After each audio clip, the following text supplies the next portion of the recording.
Assalamualaikum warahmatullahi wabarakatuh. Balik lagi di channel Mang Adun. Oke, kita lanjutkan informasi Pi Network-nya ya.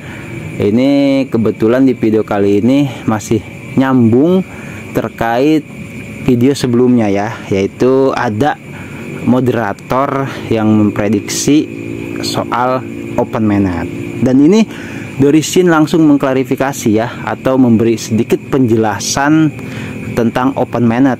Itu ya bisa dikatakan sama ikut ngebahas lah masalah ini. Oke, kita langsung aja baca sama-sama apa yang dikatakan oleh Dorisin di sini. Beliau berkata, katanya, apakah Dr. Nicholas mengatakan moderator dapat memutuskan untuk membuka waktu mainnet? Tidak ada yang bisa memutuskan kecuali pelopor, yaitu kita sendiri. Tanyakan pada diri Anda apa yang Anda lakukan, maka Anda akan tahu. Jaringan Pi membutuhkan perintis untuk bergabung dan bekerja sama dengan core team untuk memajukan mainnet terbuka. Dikatakan sangat jelas dalam pengumuman 5 kali. Di sini mungkin maksudnya itu di pengumuman yang sebelum-sebelumnya ya, itu sampai 5 kali katanya. Dan tanyakan kepada kami, oke, apa yang harus saya lakukan untuk Pi? Jika kita bisa bersatu untuk meningkatkan harga konsensus menjadi GCP, saya yakin semua akan sangat cepat karena tidak ada alasan untuk menunda. Ya betul, karena sebenarnya apalagi ya, nggak ada gitu loh, nggak ada yang membuat kita sebenarnya untuk nunda-nunda open mainnet gitu. Nah di sini Dorisin sangat jelas mengatakan sekarang penundaan itu karena sistem tidak aman untuk dibuka sekarang.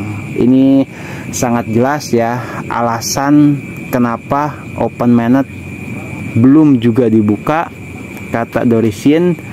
Ya, gue udah pernah bahas soal siapa sebenarnya Dorisin itu sampai sedetail inilah maksudnya gitu kan, tentang core team, tentang misi dan visi Pi Network. Pokoknya beliau sangat aktif gitu loh, terutama pelopor GCP ya.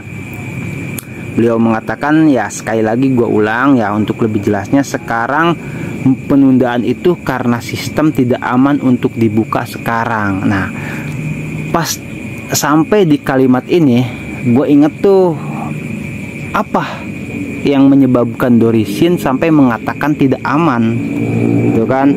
Apakah karena memang galak banget tentang yaitu penjualan atau transaksi di bawah meja ya, atau menukarnya dengan uang fiat, misalkan kalau gitu open mainnet atau sistem KYC dipercepat dan migrasi dilakukan dengan segera. Karena kan untuk mencapai open mainnet kita harus KYC dulu, terus migrasi. Nah kalau misalkan migrasinya sudah banyak gitu kan, KYC sudah banyak, baru open mainnet. Nah alasan kenapa KYC dan migrasi, nah mungkin ini maksud Dorisin ya, alasan kenapa KYC dan migrasi banyak yang ketunda-tunda, yaitu core team jelas tahu ya di sini, karena keadaan saat ini benar-benar sedang tidak aman. Sepertinya nih kalau feeling gua ya, ini barangkali yang lain mau berasumsi juga silahkan. Asumsi gua kenapa core team gitu kan menunda sampai sedetail ini, karena core team tahu gitu kan, karena transaksi per transaksi itu kan di blockchain ada ya gitu loh setiap harinya. Dan ini sepertinya ya, asumsi gua lagi, itu seperti seolah sistem penyaringan ya. Core team tuh pengen banget yang bisa dikatakan perintis sejati lah. Siapa yang bisa bertahan sampai akhir, dialah pemenangnya. Maksudnya dia bertahan dengan koin yang tidak diperjualbelikan itu kan, atau ditukar dengan cryptocurrency lainnya itu ya, terutama khusus ke uang fiat ya. Nah kayaknya core team pengen seperti itu. Jadi sekarang terus siapa yang uninstall, yang menukarnya ke uang fiat itu kan, ya itu berarti anggaplah gagal, perintis yang gagal. Nah core team ingin melihat siapa yang bertahan sampai akhir Nah, semakin lama open mainnet dibuka, maka perintis semakin disaring tuh, gitu kan. Nah, yang bertahan itu yang sejati, itu kan, bisa dikatakan yaitulah yang benar-benar bisa dipercaya sama core team akan menjadi tolak ukur atau tonggak ya, menjadi perkembangan digital khususnya Pi Network ya. Itu jadi ekologi ekosistem terbentuk dari orang-orang yang walaupun mungkin maksud core team itu hanya tidak seberapa lah ya gitu ketimbang yang banyak, tapi beleweran semua itu. Nah, akhirnya yang sejatilah perintis yang benar-benar nurut sama core team, itulah yang dipilih sama core team. Seperti itu ya, khususnya ini penjualan tentang ke uang fiat gitu. Core team nggak suka, karena apa? Dengan cara seperti itu otomatis Pi itu yang di misi dan visi core team ingin menyebar ke semua masyarakat bawah dan orang biasa, otomatis jadi numpuk di paus besar. Seperti itu ya, gitu. Dan mudah-mudahan di sini jelas ya. Terus kita bisa baca lanjut lagi.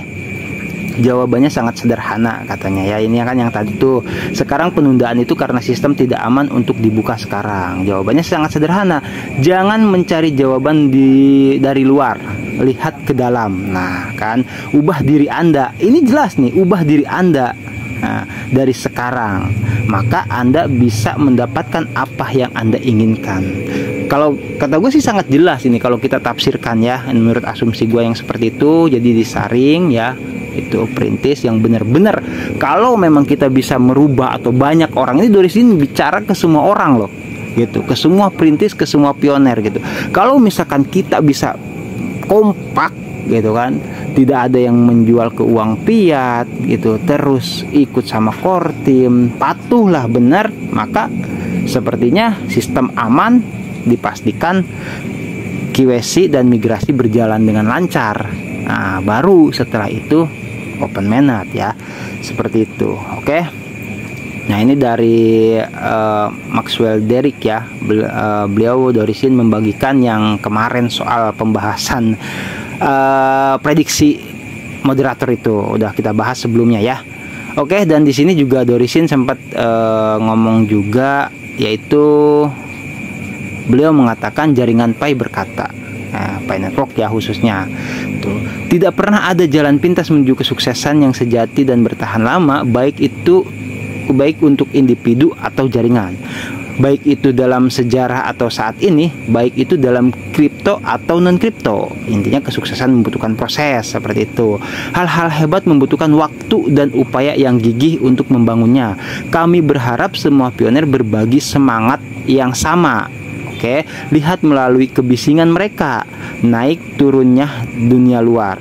Terus bangun fokus pada substansi dan bertahan di saat baik dan buruk untuk berkreasi sendiri, atau kita berusaha untuk mencapainya, yaitu dalam perjalanan menuju kesuksesan akhir jaringan Pi. Kami semua menikmati pengalaman yang berbeda.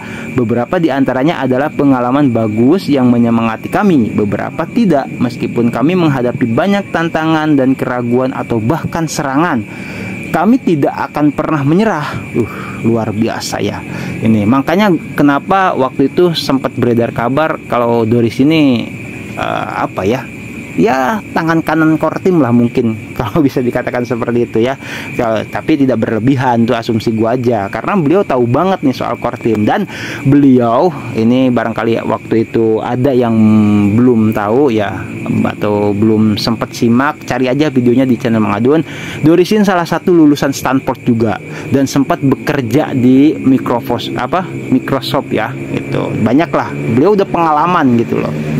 Oke, kita lanjut. Meskipun kami menghadapi banyak tantangan dan keraguan atau bahkan serangan, kami tidak akan pernah menyerah, karena jaringan Pi dan GCP adalah keyakinan mendalam kami pada hati dan darah kami. Luar biasa ya. Ini beliau orangnya optimis selalu gitu. Karena memang sebagai salah satu pelopor atau penyemangat lah gitu bagi semua komunitas GCP khususnya. Itu jaringan Pi adalah apa tuh yang itu ya kita sekarang, karena jaringan Pi dan GCP adalah keyakinan mendalam kami pada hati dan darah kami. Jaringan Pi adalah sekolah yang luar biasa di mana kita dapat belajar bagaimana mentolerir dan bagaimana tersenyum pada semua hinaan. Luar biasa. Sekarang kita menjadi lebih kuat dan lebih dewasa. Terima kasih kepada semua pelopor komunitas. Aku cinta kalian semua karena kita adalah keluarga besar. Namun kami akan melindungi komunitas kami dari informasi yang menyesatkan. Berikut ini adalah deklarasi sebagian pembicara tamu Tencent ya, yang kemarin tuh konferensi Tencent ya, untuk mendukung GCP. Ayo pergi. Dan kabarnya bakal ada konferensi lagi, mungkin nantilah ya. Kalau ada beliau menginformasikan lagi, coba nanti ini dia orang-orangnya yang luar biasa ya. Di sini juga Dorisin juga tampil turut serta di sini ya. Oke, kiranya itu aja yang bisa gue sampaikan di video kali ini. Pada intinya sebagai tangan kanan core team lah ya. Ini ntar gue bilang kayak gitu ada yang bahas ya, nggak apa-apa lah ya. Itu cuman asumsi gue aja ya. Tuh. Jadi beliau ini orangnya sangat optimis dan sangat ya mendarah daging, beliau mengatakannya sama Pi itu kuat banget keyakinannya seperti itu. Oke ya, mudah-mudahan kita juga bisa tetap semangat ya, nular semangatnya Dorisin ke semua pioners dimanapun berada. Oke, thank you buat semua yang stay selalu di channel Mang Adun ya, yang like, comment, subscribe juga terima kasih. Semoga sehat selalu, dilancarkan rezekinya dan diberkahi semuanya, amin. Gue Mang Adun pamit undur diri dulu. Nanti ada beberapa informasi yang udah gue save karena ini gue update malam ya. Mungkin besok lah, mudah-mudahan kalau ada waktu gue share lagi. Wassalamualaikum warahmatullahi wabarakatuh. Bye bye.